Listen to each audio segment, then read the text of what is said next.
அதிமுக தான் இப்படி இருக்குன்னா இன்னும் சில கும்பல்கள் புதுசாக கிளம்பி இருக்கு. நாம் என்னைக்கு அப்படி சொல்ல முடியாது. நம்ம அறிவு திருவிழா நடத்தி 4 நாளுக்கு அப்புறம் தான் அவங்களுக்கு தெரிஞ்சிருக்கு இப்படி ஒரு விழா நடக்குதுன்னு. என்ன கேட்குறாங்க, எப்படி நீங்கள் அறிவு திருவிழா நடத்தலாம், யாரை கேட்டு நடத்துனீங்க, எதுக்காக நடத்துனீங்க?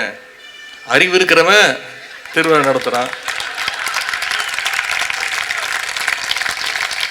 அதுவும் அறிவு திருவிழாவில் அவங்கள விமர்சித்து பேசிட்டோன்னு கோபம் வேற. எப்படி போலீஸை பார்த்தா திருடனுக்கு பயம் வருமோ,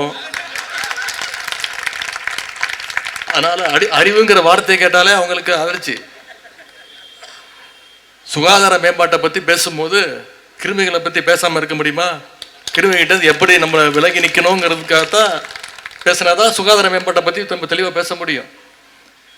அதுபோலத்தான் அறிவு திருவிழாவில் கொள்கைகளை பற்றி பேசும்போது கொள்கையற்ற கும்பலுடைய ஆபத்தை பற்றி இங்கே பேசியவங்க சில பேர் சுட்டி காட்டியிருக்கிறாங்க. இதையெல்லாம் நம்ம பொருட்படுத்த வேண்டிய அவசியம் இல்லை.